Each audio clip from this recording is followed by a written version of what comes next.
Good morning. Morning.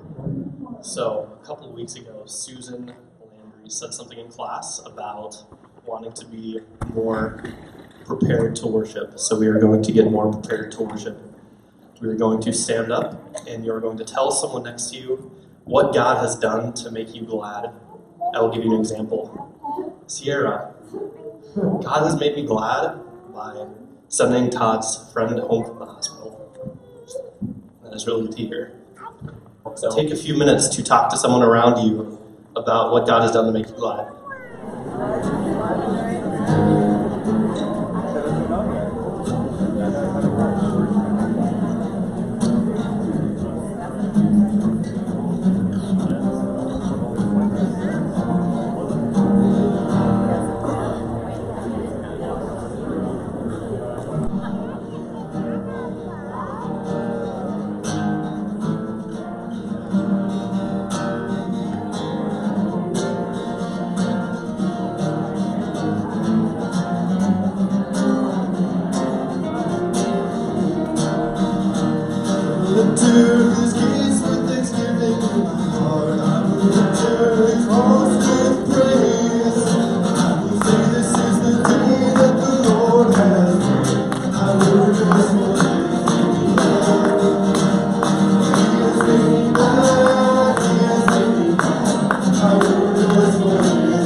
Let us be here and choose to worship, not because it's what we do every week,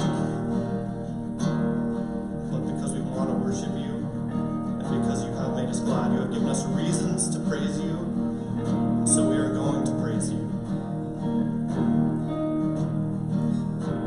And God, if we can't see the reasons to be glad, then open our eyes to all the goodness around us. Open our eyes so that we can see you.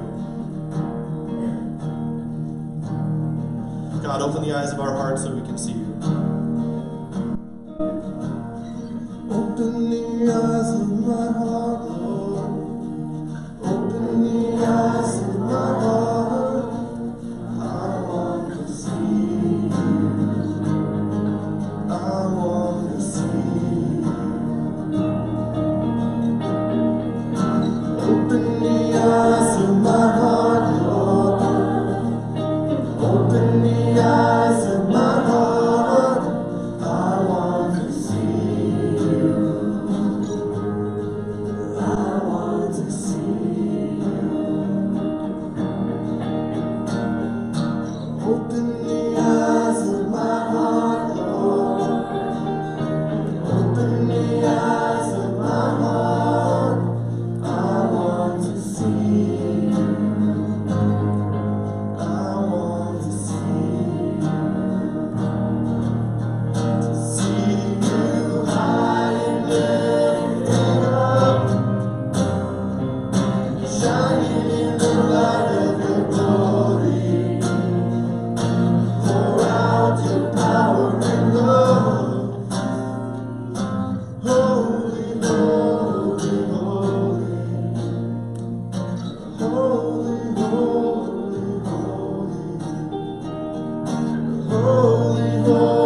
God, thank you for bringing us all here today. This is the day that you've made for us to choose to worship you.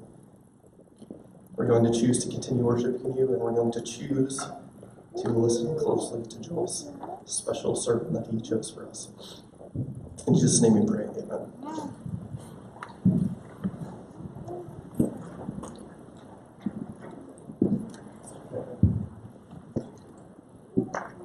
Now is the time when I make some announcements.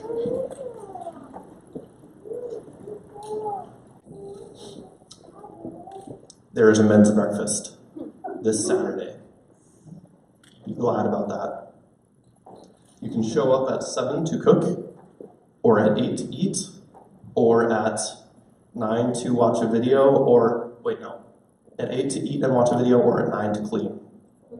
Take your pick. Connie is moving, and she moved a bunch of stuff out of her house, so thank you to all those people that helped with that. And this is the 5th Sunday, which is why I'm here doing this. And you might have noticed JJ's gone. He's in Duluth, enjoying time with his wife. And Joel will be his stand-in. Also, we have a survey that I would like everyone to fill out. This is a survey about how you would like to serve God, how you would like us to set up opportunities for you to serve.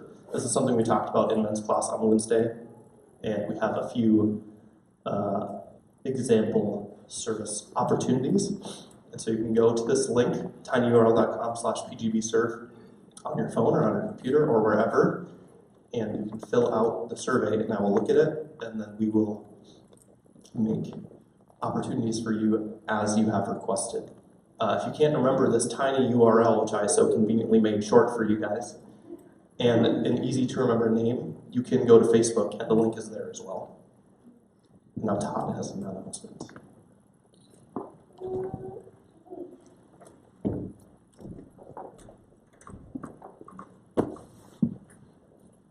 Thank you, Nathaniel. You can do all three things at the men's breakfast, too. You can show up to cook, and we'll let you eat, and we'll let you clean. So hopefully you can do all those. I'm just going to ask someone up here spontaneously because I know how much they love the spotlight. I was going to ask Mary Hillsdale to come up because we just have a token of our appreciation. Thank you for all of her hard work, and you can clap if you want to.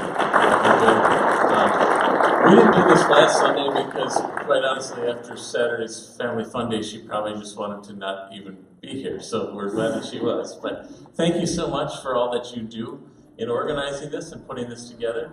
And this is just a token of our appreciation. Thank you. That's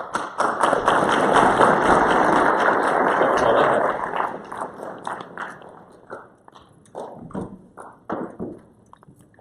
Okay, now we're going to take up an offering, the offering for the church. Now this is something that we do every week, but it's something that we do intentionally. We aren't giving our money every week because it's what you do every week. It's because you want to give your money back to God because He blessed you with it in the first place. So, we are collecting the offering. We are going to do a song called Yes, I Will. Saying, yes, I will praise you. Yes, I will give my offerings to you. Yes, I will serve you. I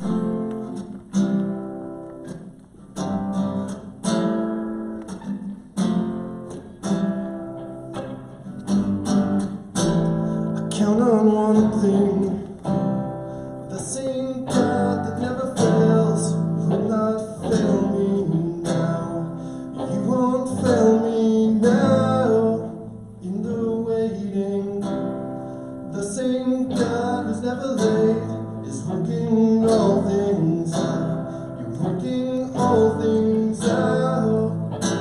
Yes, I will lift you high in the lowest valley. Yes, I will bless your name. Yes, I will sing for joy when my heart is heavy. Oh,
All right, so this past month we started a new series entitled What If?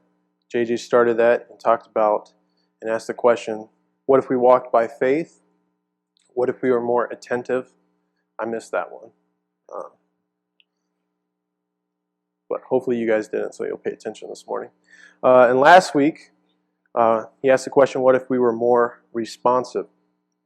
This week, I'll try to keep that theme going by asking, what if we were more intentional? Usually, when I prepare sermons, which I don't do that often, I have a clear picture in my mind of what it's going to look like at the end. And as I'm studying, preparing, things kind of fall in line, and it ends up looking like what I thought it would. That was not the case with this one, which is ironic because it's talking about being intentional, and what I intended did not end up being what the end result was. With that being said, I'd like to get started by looking at what exactly intentions are.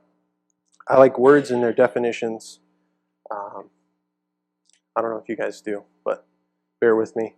So we're going to look at the definition of intentions and some related words to that. So the first one is the word intention. It means an aim that guides action, an objective, a purpose or goal, an act or instance of determining mentally upon some kind of action or result. To use an example, when someone is killed, which we never want to happen, when they're killed by another person, at least in the eyes of a court, their intention or lack of intention is a big factor in how severe a punishment they'll receive. If their objective intent was to murder a person, they're probably going to spend the rest of their life in jail. If it was accidental, if there was no intention to do that, they're still probably going to receive some jail time, but it'll be less extreme. And this idea relates closely to the word motive. And motive means an emotion, desire, psychological need, or similar impulse that acts as an enticement to action. The reason for a certain course of action, whether conscious or unconscious, something that causes a person to act in a certain way, do a certain thing. The goal or object of a person's action. To use the case of murder again, usually when detectives, at least on TV shows, are trying to determine who the perpetrator is that committed a crime, one of the first questions they'll ask is who had motive, who had a reason for wanting the person dead. We'll stay away from those murder examples. But this idea is very similar to the idea of purpose. And what does purpose mean? It means the object towards which one strives or for which something exists, an aim or goal, the reason for which anything is done, created, or exists, as intended or unintended or desired result, aim, or goal.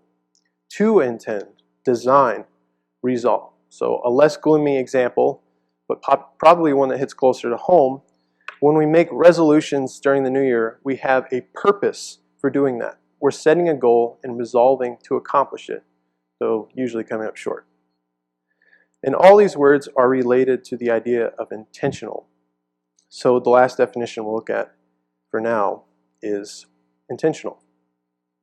What does intentional mean? It means done deliberately, intended, performed by or expressing intention, deliberate, of or pertaining to intention or purpose, plan, weighed, or estimated in advance.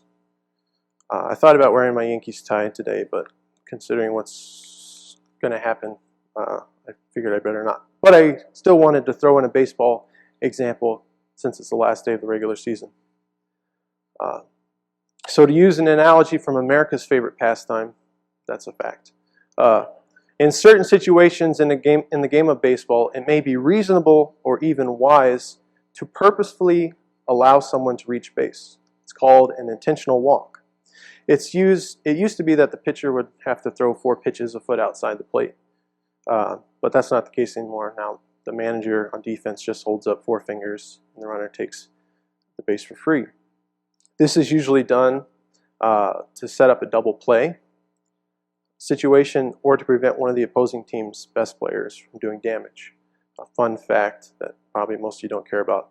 In 2004, Barry Bonds was intentionally walked 120 times in 617 plate appearances. That's a lot. So when we do something intentionally, we do it deliberately, on purpose. Your actions are what you wanted them to be. Usually in baseball, when you walk somebody, it's unintentional. Unintentional. Last night I was going over this message and I got so tired that I kept saying intentionally instead of intentionally. So if I say the former, know that I mean the latter. So what if we were more intentional? What would that look like? Well, there's two scenarios here. If we were all intent on achieving the same goal, there would be cohesion, there would be unity, the church would be powerful and effective. But if we had different intentions and goals, and each one of us was trying to promote our own agenda, there would be chaos and conflict. The church would be fractured and ineffective. So the question was, what if we were more intentional? But there's another deeper question that must be answered. What are our intentions? As individuals and as a church, what are our goals? What's our purpose? Why do we do the things that we do? What motivates us? We can be as intentional as we like, but if our intentions aren't right, if our intentions don't line up, then what does it matter? There's a saying, I don't know who said it, but it's said a lot. The saying is, the road to hell is paved with good intentions. T.S. Eliot, poet, added, most of the evil in the world is done by people with good intentions. And I'd like to think that the good that people talk about in good intention is not objective good, but subjective. I don't think if someone has truly good intentions, that evil will follow from it. You may disagree with me there. We can talk about it later. The person who has intentions thought it was good, but if you compare it to objective good, it wouldn't hold up. So the point I want to make now is that intentions are important. They are what guide our behavior, whether we are conscious of them or not. An intention precedes action or inaction. It affects our behavior and it affects our spiritual life. But I don't want you to just take my word for it. So we're going to open our Bibles up to Matthew 6, or it'll be on the screen if you want to follow there. And it'll be in the translation I'm reading. So Matthew 6, starting in verse 1. Jesus is talking to disciples and others gathered around him during what is called the Sermon on the Mount. He starts off, beware of practicing your piety before others in order to be seen by them, for then you have no reward from your Father in heaven. So whenever you give alms, do not sound a trumpet, toot your own horn, as the hypocrites do in the synagogues and on the streets, so that they may be praised by others. Truly I tell you, they have received their reward. But when you give alms, do not let your left hand know what your right hand is doing, so that your alms may be done in secret. And your Father who sees in secret will reward you. And whenever you pray, do not be like the hypocrites, for they love to stand and pray in the synagogues and on the street corners, so they may be seen by others. Truly I tell you, they have received their reward. But whenever you pray, go to your room and shut the door and pray to your Father who is in secret. And your Father who sees in secret will reward you. Going down to verse 16, he continues that thought. And whenever you fast, do not look dismal like the hypocrites, for they disfigure their faces so as to show others they are fasting. Truly I tell you, they have received their reward. But when you fast, put oil on your head and wash your face, so that your fasting may not be seen by others, but by your Father who is in secret, and your Father who sees in secret will reward you.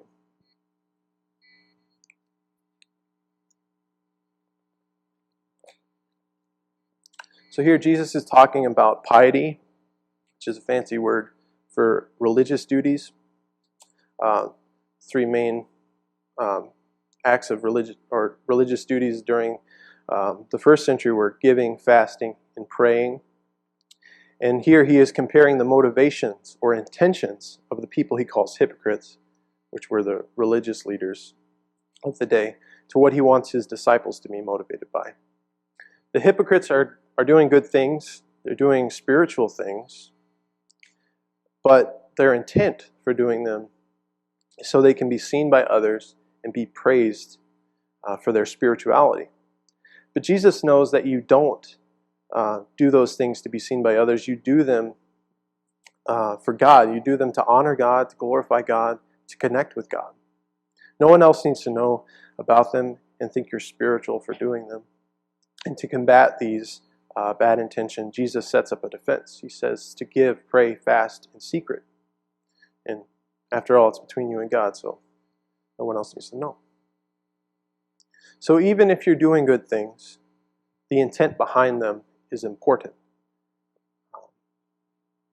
And something that struck me as I was preparing this week and really changed the direction of where I was intending to go was the fact that the Bible shows that intentions are formed in the heart.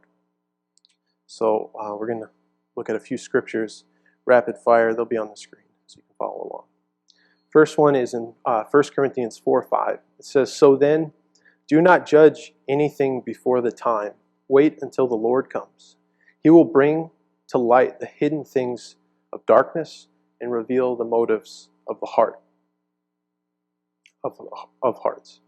Then each will receive recognition from God." Proverbs 16:1 and 2. "The intentions of the heart belong to a man, but the answer of the tongue comes from the Lord. All a person's ways seem right in his own opinion, but the Lord evaluates the motives." Back in the New Testament, Hebrews 4:12.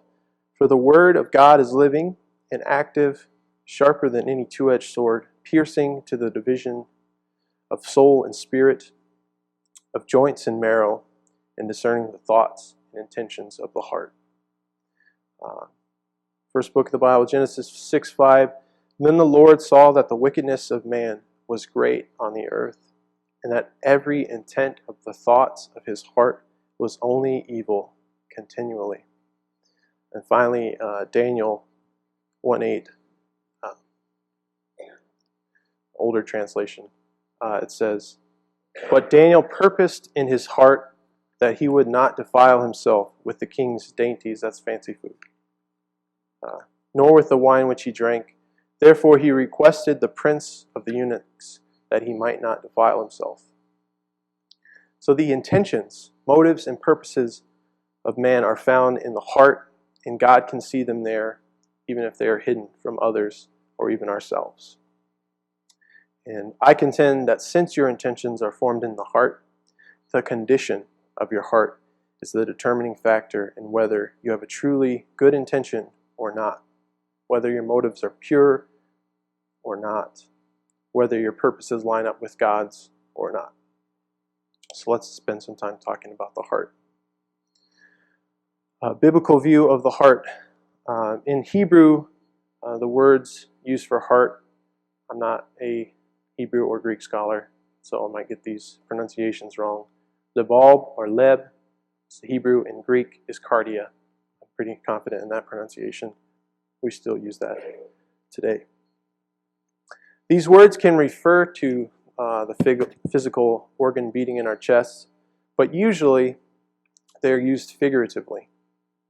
Some definitions, one from the Easton's Illustrated Dictionary of Biblical Terms, says the heart is the center of spiritual activity in all the operations of human life. Vine's dictionary says the heart is regarded as the seat of emotions, seat of knowledge and wisdom, and can be used of the man himself or his personality. It is also considered the seat of the conscience and moral character. The Theological Dictionary of the New Testament says the heart of man, it is the focus on his being and activity as a spiritual personality, the source and seat of moral and religious life. It relates to the unity and totality of the inner life. And here's some Bible verses talking about the idea of the heart in that vein. No pun intended. Proverbs 4:23 says, "Keep your heart with all vigilance, for from it flow the springs of life." Proverbs 27:19, As in water face reflects face, so the heart of man reflects the man. Matthew 5:8 says, "Blessed are the pure in heart, for they shall see God." And in Psalm 51:10, David prays, "Create in me a pure heart, O God, and renew a steadfast spirit from within me." Our hearts reveal who we really are. From our hearts, everything else flows. In our hearts are our intentions, desires, and emotions. Our heart can be full of love or hate, peace or anxiety, joy or sadness. And our hearts are what God cares about. Back to the Bible, 1 Samuel 16:7 says, "But the Lord said to Samuel, do not look at his appearance or at the height of his stature, because I have rejected him. For the Lord sees not as a man sees. Man looks on the outward appearance, but the Lord looks at the heart." Matthew 12:33-37, confronting the Pharisees again. He says, "Make a tree good, and its fruit will be good. Or make a tree bad, and its fruit will be bad. For a tree is recognized by its fruit.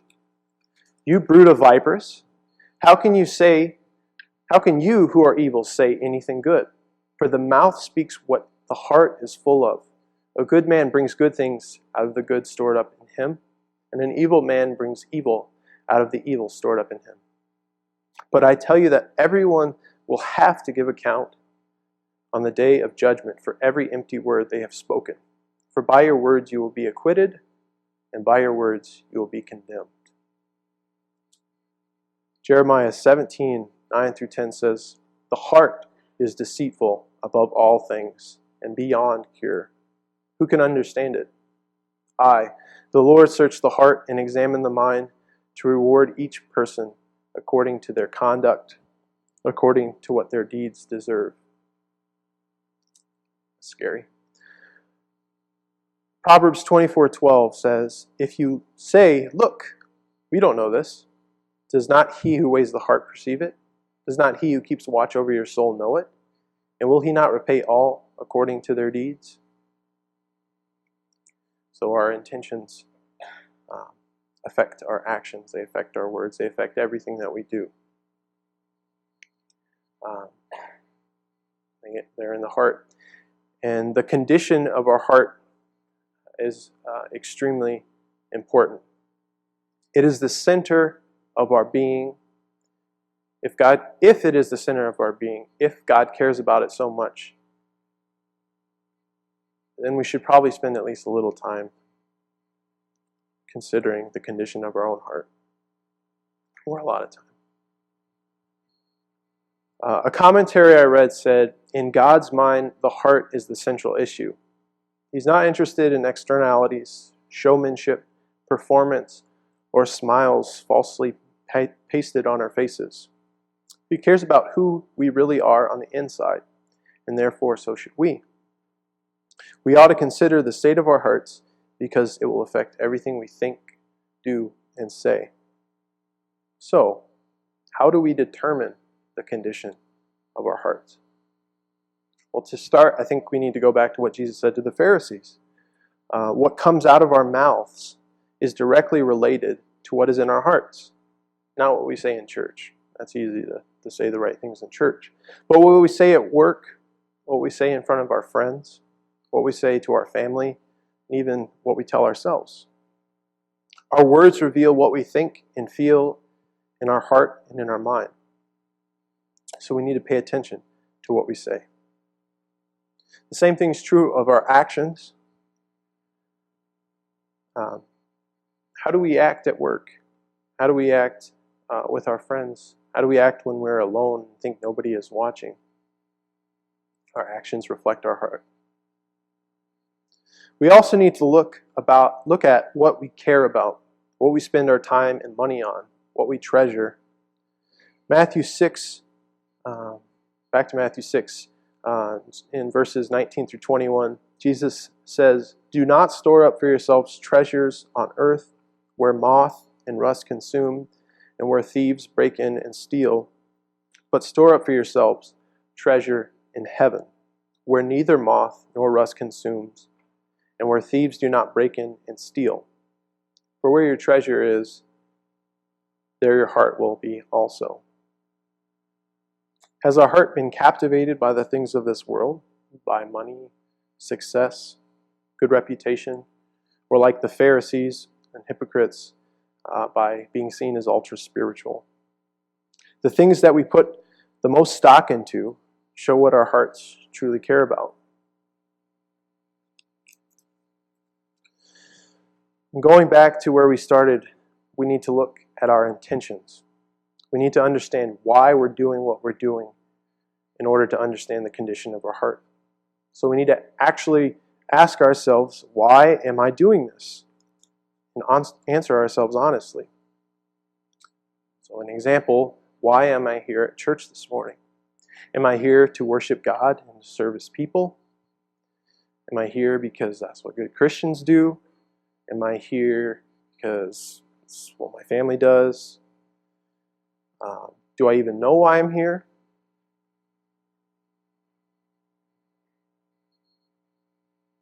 We need to ask these questions, and we need to answer them honestly if we're going to understand our hearts.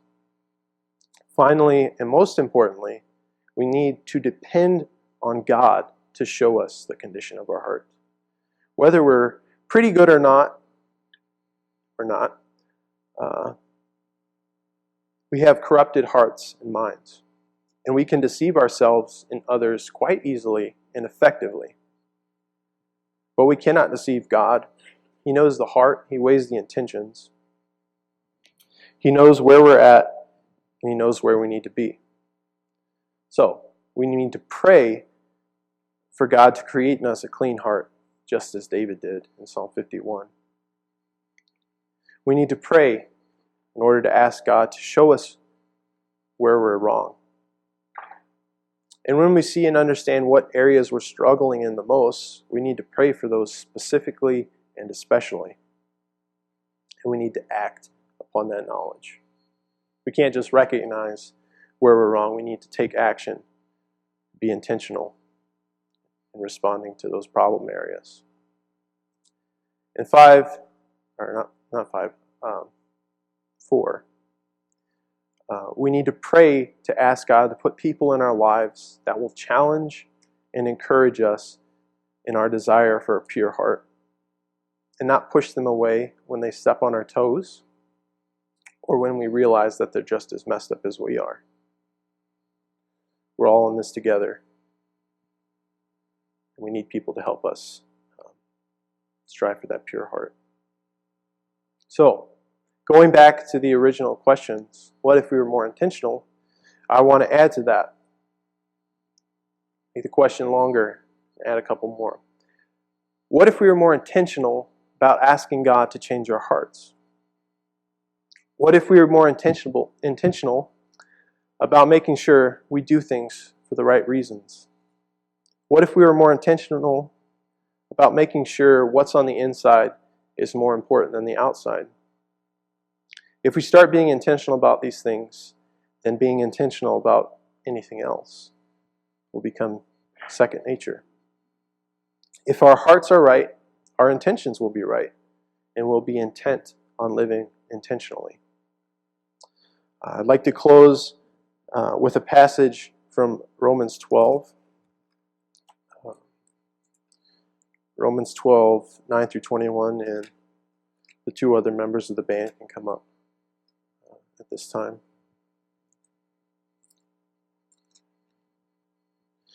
So in my Bible, the header here says marks of a true Christian, but I think you could change that to marks of an intentional Christian.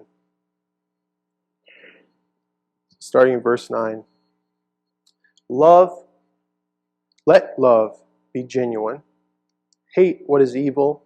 Hold fast to what is good. Love one another with mutual affection Outdo one another in showing honor.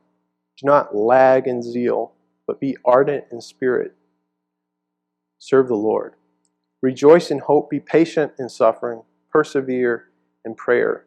Contribute to the needs of saints and extend hospitality to strangers.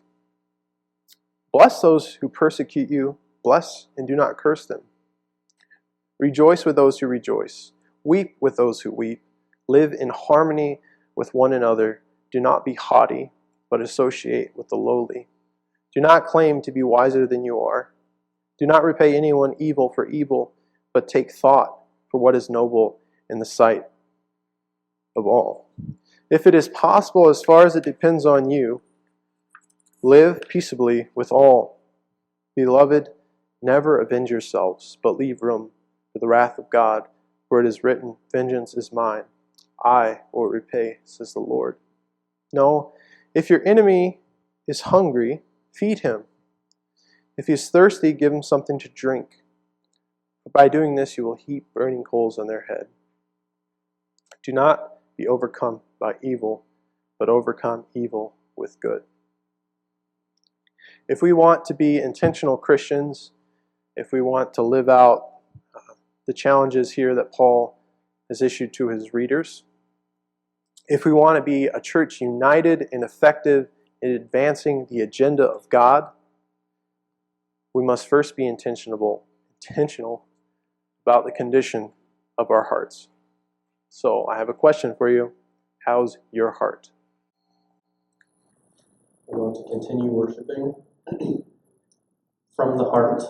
Now, I don't know what that means for you, because I have my heart and you have your heart, and I'm glad I don't have some of your hearts. But if worshiping from the heart for you means sitting down and thinking about what these words mean, someone else wrote these. The words are true and it means something to all of us. So if that's what it means to you, do that. If it means standing up and singing really loud, then do that. If it means shutting your mouth and standing up and, I don't know, twirling in circles, if that's what it means, then do that. If it means turning to someone next to you and saying why God has made you glad again, then keep doing that. It's the fifth Sunday, anything goes.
Opportunity to come here this morning and worship you. We worship you for who you are, for what you've done, what you're doing, what you will do in the future. God, I pray this morning that what you would do starting now, moving forward, is to work on our hearts. That we'd be willing to have you work on our hearts, so we'd be open for the change that you would install in us. God, we have hard hearts. We have corrupted hearts. We have hearts that are filled with desires for things that are not important, that may be evil. God, I pray that you would change our hearts, you would change our desires, you would change our intentions, so that we can serve you better, so that we can be people who truly reflect the image of your Son. Give us pure hearts, give us pure minds, so that we can intentionally serve you. We can intentionally serve this church, so we can intentionally serve this community, so that however corrupt the rest of the world is, there will be a light shining in Brooklyn Park. There will be a light shining in this church that points to you. We pray this in the name of your Son. We pray for strength in his name. Amen. As we're going out, we are going to intentionally reflect on what Joel has told us and be intentional about all the things that we do as we follow God throughout the rest of our days this week.